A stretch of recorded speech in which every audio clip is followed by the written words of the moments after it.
Mesdames, Messieurs, rebonjour. Nous sommes de retour sur #DD quand les lycéens s'en mêlent. Cette nouvelle émission sera présentée par Thomas Diatta. Bonjour. Et Ananda Tandon. Bonjour. Ainsi que moi-même, Zabar Chaba.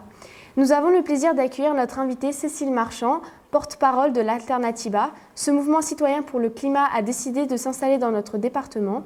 Ils ont leur quartier génial à l'île-Saint-Denis et s'occupent de l'organisation du village mondial des alternatives à Montreuil. Bonjour. Comme vient de le dire Chaba, nous recevons aujourd'hui Cécile Marchand, qui est une porte-parole et une militante d'Alternativa. Je laisse notre camarade Ananda Tandon lui poser quelques questions pour que nous en sachions plus. Donc, bonjour Madame Marchand, merci d'être parmi nous. Vous appartenez donc au mouvement Alternativa. Pouvez-vous nous en dire un peu plus ? Bonjour, alors pour parler d'Alternativa, je vais vous raconter un peu l'histoire du mouvement. Le mouvement est né en 2009 suite à la conférence pour le climat qu'il y a eu à Copenhague, qui s'est terminé par un échec parce qu'il était attendu dans des pays qui est un accord à cette conférence. Cet accord n'a pas abouti. C'est pour ça qu'aujourd'hui les pays se retrouvent à négocier cet accord à Paris, puisque la deadline pour négocier cet accord a été allongée. Et du côté de la société civile, ça a été un moment assez dur parce que le mouvement citoyen et le mouvement pour la justice climatique en fait avaient concentré ses revendications sur attendre du gouvernement qu'il prenne cet accord magique pour sauver pour endiguer le dérèglement climatique.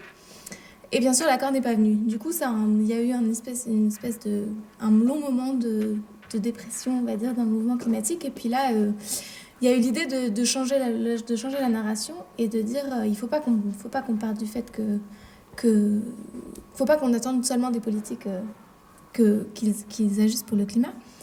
Mais il faut que ce soit les citoyens qui reprennent la situation et qu'on parte d'eux et qu'on parte des solutions pour montrer que le système vers lequel on veut aller est déjà en place et qu'en fait, il manque plus que, ce système soit élargi et que toutes les alternatives qui existent déjà fassent système, et deux, mettre encore plus de pression sur les décideurs politiques et économiques pour que le changement systémique prenne. Du coup, l'idée du village alternatif, le premier village Alternativa a eu lieu à Bayonne. C'est l'association BC qui a lancé ce premier village en 2013. Et donc l'idée des villages Alternativa, c'est de présenter toutes ces alternatives qui vont nous mener vers une société plus juste, plus durable, plus conviviale et plus humaine. Différentes alternatives dans différents secteurs. Et suite à ce village-là, qui a très très bien marché, puisqu'il y a eu 12 000 personnes qui se sont rassemblées, il y a eu un appel pour démultiplier ces villages et construire un grand mouvement pour la justice climatique citoyen décentralisé. Donc en s'appuyant sur des groupes locaux qui mettent en avant des alternatives sur leur territoire. Donc vous avez des objectifs, comment faites-vous pour les remplir ? Donc, l'idée du mouvement Alternativa, c'est d'avoir vraiment un mouvement citoyen le plus large possible qui regroupe beaucoup de personnes avec donc un narratif différent en partant des solutions. Donc, le premier outil sur lequel on s'appuie, c'est ces villages des alternatives.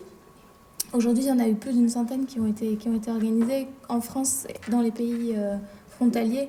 Et aujourd'hui, il y en a qui se développent aussi en dehors de l'Europe, en Haïti, en Amérique du Sud. Voilà, donc c'est une dynamique qui prend. Et donc ça, c'est un premier outil où ces villages des alternatives, c'est une sorte de festival qui se passe dans la joie et la bonne humeur, conviviale, où les gens peuvent faire l'expérience de certaines alternatives, puisqu'il y a des ateliers qui sont organisés, et aussi apprendre à connaître tout ce qui peut exister sur leur territoire en termes d'AMAP, de la mobilité douce, tout ce qui peut remplacer la voiture, quel fournisseur d'énergie renouvelable est près de chez eux, comment ils peuvent, où est-ce qu'ils peuvent aller faire du compost, enfin voilà, toutes ces petites alternatives-là dans différents secteurs qu'ils ont près de chez eux et que des acteurs mettent en place près de chez eux. Donc ça, c'est le premier outil. Et le second outil qu'on a mis en place juste avant la COP21, c'est qu'on a fait un grand tour à vélo.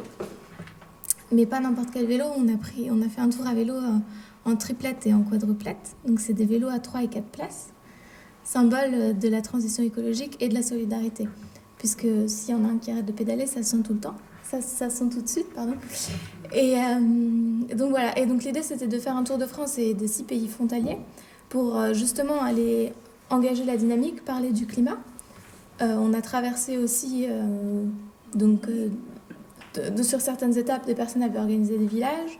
Sur d'autres, on donnait juste une conférence. On faisait un repas partagé avec les citoyens de l'endroit où on était. Et on a aussi été visiter des zones de lutte, comme des zones de lutte contre les grands projets inutiles. On est passé par Notre-Dame-des-Landes, la ferme des 1000 vaches, etc. Et donc l'idée, c'était vraiment d'engager la dynamique, d'essaimer la dynamique sur tout le territoire. On a été dans plein de petits villages aussi qui n'étaient pas forcément, pas seulement dans les grandes villes, en amont de la COP21 pour justement appeler les gens à se mobiliser pendant ce moment fort qu'on vit en ce moment. Est-ce qu'il y a du monde qui vous suit? Ouais, Alternativa, c'est une dynamique qui est née en 2013, donc ça fait seulement 2 ans qu'on existe. Et c'est une dynamique qui a pris très très vite parce qu'il y a beaucoup de groupes locaux qui se sont créés. Alors je pense qu'il y a plus de presque 115 villages aujourd'hui qui ont été créés, donc ça veut dire 115 groupes locaux, plus tous les groupes locaux qui se sont créés pour le Tour Alternativa. Et en tout, on a compté, parce qu'on compte toujours aussi à chaque fois qu'on organise un village ou quand on passe sur les étapes, on comptait. Et on compte pas comme les syndicats, et on compte vraiment, on donne les vrais chiffres, et on a touché 1 demi-million de personnes en France. Pouvez-vous nous expliquer ce que vous faites pendant la COP21?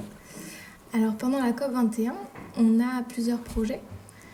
Déjà, on a un lieu de vie dont vous avez parlé en introduction, qui est notre QG, quartier génial, à l'île Saint-Denis, près d'ici. Et donc c'est un lieu de vie, on est dans un gymnase et c'est un lieu de vie autogéré où on essaie de justement toutes les alternatives qu'on prône dans les villages, des alternatives, les appliquer là dans notre mode de vie. Au niveau de la cuisine, on a des toilettes sèches, on chauffe très très peu et voilà. Donc il fait bien froid la nuit, mais...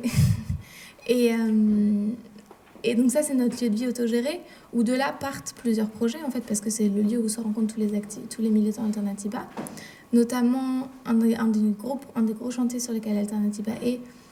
Et ce week-end, donc le village mondial des alternatives, qui commence à partir de demain, donc le 5 et 6 décembre, où là, c'est l'idée de reprendre... en fait, le village mondial des alternatives, c'est l'Alternativa des Alternativa. Et donc, c'est vraiment de reprendre le concept des villages, des alternatives qu'on avait dans les petites villes, pour en faire un énorme avec une dimension internationale ici à Paris pendant la COP21 à Montreuil. Et d'en faire aussi un festival avec des concerts, des parades, des artistes de rue. Donc ça, c'est un gros chantier. Et ensuite, il y a toutes les mobilisations auxquelles participe le mouvement. Notamment, Alternativa a fait beaucoup dans l'organisation de la chaîne humaine qui a eu lieu le 29, en remplacement de la marche qui a été interdite suite aux attentats. Et on prépare aussi on participe aussi à des actions non violentes de désobéissance civile pour justement faire monter la pression sur les décideurs économiques et politiques. Donc l'idée, c'est vraiment de jouer sur les 2 jambes, une jambe alternative et en montrant les solutions avec le village, et une jambe plutôt résistance, lutte, désobéissance civile avec toutes les actions qu'on organise à côté. Pour finir, pensez-vous que cette 21e conférence changera quelque chose? Non. Enfin, en tout cas, elle ne répondra pas à l'état d'urgence climatique dans lequel on est aujourd'hui, puisque les bases d'un accord légal qui pourrait être contraignant ne sont pas là. Aujourd'hui, la façon dont l'accord a été pensé fait que les pays apportent des contributions. Et ces contributions, elles répondent, puisque c'est des contributions sur la base du volontariat. Bien sûr, il y a la pression politique derrière, mais c'est sur la base du volontariat. Elles ne répondent pas à l'urgence climatique à laquelle on fait face, et elles nous mènent aujourd'hui à plus de 2,7 degrés si les pays respectent ce qu'ils ont mis sur la table. Ce qui est, comme l'accord n'est pas contraignant, on n'est pas sûr du tout. Et ensuite, il y a plein d'enjeux derrière qui ne suivent pas pour avoir l'enjeu des financements, l'enjeu de l'adaptation. Voilà, donc aujourd'hui, nous, on pense que, en tout cas le 11 ou 12, ça dépend quand les pays auront terminé, le message qu'on va donner, c'est de dire l'accord que vous avez passé là brûle la planète et vous ne pouvez pas vous vanter de... Je remercie mes 2 camarades ainsi que Madame Marchand d'avoir été parmi nous et d'avoir répondu à nos questions. On imagine que son temps est précieux à la veille du week-end du village mondial des alternatives citoyennes à Montreuil. Maintenant, mesdames, messieurs, vous êtes toujours en direct du lycée du Bourget pour une nouvelle rencontre avec notre journaliste Inès Keja. Bonjour. Et son invitée Valérie Roa. Bonjour. Grande reporter et créatrice de l'agence Sepium. Je laisse donc la parole à Inès pour en savoir un peu plus sur le rôle de Globe Reporter à la COP21. Merci beaucoup, Chaba. Nous allons donc commencer cette interview et poser notre première question à Valérie Roar. Madame Valérie Roar, vous êtes tous les jours à la COP21. Que faites-vous dans cette COP21 ? Eh bien, j'essaie de récolter des informations pour faire sortir ces informations en dehors des murs de la COP21 et donc de pouvoir les transmettre, en l'occurrence, exceptionnellement pour moi, pas à des habitants ou à des lecteurs ou à des auditeurs ou à des téléspectateurs, mais à des classes, puisque je travaille là pour Globe Reporter, qui est une association d'éducation aux médias. Et donc, les reportages que nous faisons, nous les adressons à des classes au Canada, en Roumanie, en Turquie, au Liban et en France. Pouvez-vous nous expliquer comment se déroule la COP21, comment est-elle organisée et quelle est l'ambiance du site ? Alors, je vais avoir du mal à vous expliquer tous les détails, car la COP21, c'est environ 40 000 personnes et 3 000 journalistes. Donc, je ne connais pas le planning et l'organisation de tous. Disons que, globalement, dans les gros traits, il y a ce qu'on appelle une conférence plénière qui s'est déroulée au début de la semaine avec tous les chefs d'État. Donc, il y avait 152 chefs d'État et de gouvernement. Et une fois qu'ils ont tous parlé, qu'ils ont donné tous les grandes orientations, ce sont des petites commissions, l'une sur l'air, l'une sur l'eau, l'autre sur la pollution, l'autre sur les déchets, qui se réunissent et qui négocient entre elles. Et ça aboutit à un texte qui a été présenté ce matin même. Et ce texte-là, maintenant, va être renégocié entre diplomates. Alors, toutes les salles ne sont pas ouvertes aux journalistes. Il y a un petit groupe de journalistes qui a accès à un certain nombre de salles. Et puis, la grande majorité a malheureusement assez peu accès aux salles. En revanche, ce qu'on peut faire, c'est que chaque journaliste, grosso modo, a sa délégation par pays. Et donc, généralement, les Canadiens vont voir la délégation canadienne, les Camerounais vont voir la délégation camerounaise, les Français vont voir la délégation française. Et c'est comme ça qu'on arrive à avoir des informations. Que pouvez-vous nous dire à propos du réchauffement climatique dans le monde ? Il y a beaucoup de choses à dire. Il y a beaucoup d'enjeux, beaucoup de choses à dire. C'est sûr, comme vous le disiez tout à l'heure, votre invité, rien ne sera résolu après la COP21. Vous savez que la perspective d'une augmentation seulement de 2 degrés en 2100 est un objectif qui est pratiquement inatteignable. Ce sera très difficile d'y arriver. C'est pour ça que cette COP21 est si importante. C'est parce qu'il faut que tout le monde y mette du sien. Sinon, on dépassera largement les 2 degrés en 2100. Et quand bien même on arriverait à réussir à tenir cet objectif de 2 degrés, de toute façon, c'est pas tout à fait sûr qu'il n'y aura pas des changements. Il risque quand même d'y avoir des changements très importants. Cette limite de 2 degrés, elle a été fixée parce qu'au-delà de 2 degrés, on ne peut même pas calculer l'ensemble des effets sur la planète. Voilà, c'est cette limite des 2 degrés, c'est ça, c'est... Là, jusque-là, on peut à peu près modéliser et savoir à peu près ce qui va se passer. Au-delà, on ne sait pas trop. Au niveau de l'environnement, quel est pour vous le plus gros problème ? Le plus gros problème, je pense que c'est l'air. Parce que c'est celui dont on a besoin pour vivre. C'est celui qui est immédiatement perceptible quand on va dans des pays... moins riches ou des pays en guerre, parce qu'on oublie que la guerre, ça a des effets absolument catastrophiques sur l'environnement et sur la qualité de l'air. Pour avoir beaucoup voyagé dans les pays d'Asie, des capitales par exemple comme Kaboul en Afghanistan, comme Katmandou au Népal, comme Manille aux Philippines ou Pékin, on en parle beaucoup de Pékin en Chine, on voit pas le ciel, c'est un espèce de ciel tout gris, mais c'est pas qu'il va pleuvoir, c'est juste qu'il y a beaucoup de pollution de l'air.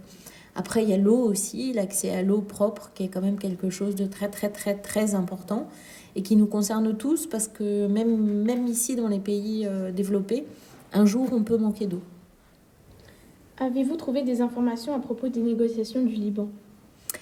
Alors, les négociations du Liban en particulier, non, parce que quand on rencontre des membres des délégations, ils ont si on peut obtenir une interview, c'est en s'engageant à ne pas poser de questions sur les discussions en cours. Il faut vraiment avoir des contacts très particuliers avec les gens pour avoir un petit peu plus d'informations.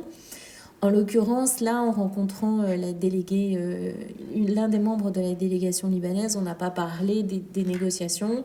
Elle nous a quand même dit que c'était quand même pour l'instant quelque chose de très difficile, mais de toute façon, dans ce type de négociation, c'est généralement le dernier jour, à la dernière heure, qu'on arrache les dernières concessions. Donc je pense que toute la semaine, là, on va encore avoir que des informations assez floues. Et puis très négative, disant « Oh là là, ça se passe pas bien », parce que c'est une façon de mettre la pression. Et puis on espère qu'à la fin de la semaine prochaine, il y aura quand même un accord.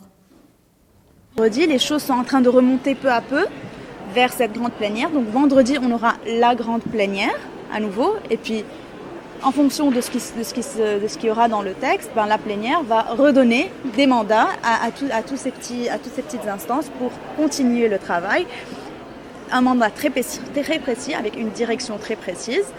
Alors, il y a toujours des rumeurs, il y a toujours des gens qui disent que comme ça fait 4 ans qu'on essaye d'arriver à ce texte et qu'on n'a pas pu, il y aura un texte qui sortira de quelque part, probablement des pays les plus influents, et on ne saura, ce sera pas le résultat du travail des partis, de tous les pays, mais officiellement, le texte sur lequel on doit négocier doit être un texte produit par les partis, par les pays qui sont des partis à la Convention cadre des Nations Unies. Merci beaucoup pour cette projection, Valérie Rohar. Vous pourrez retrouver l'intégralité de cette interview sur le site qui s'affiche à l'écran. Madame Rohar, pourquoi avez-vous choisi cet extrait ? Parce que je trouvais que justement il était assez symptomatique de la difficulté qu'on a de savoir ce qui se passe dans les réunions.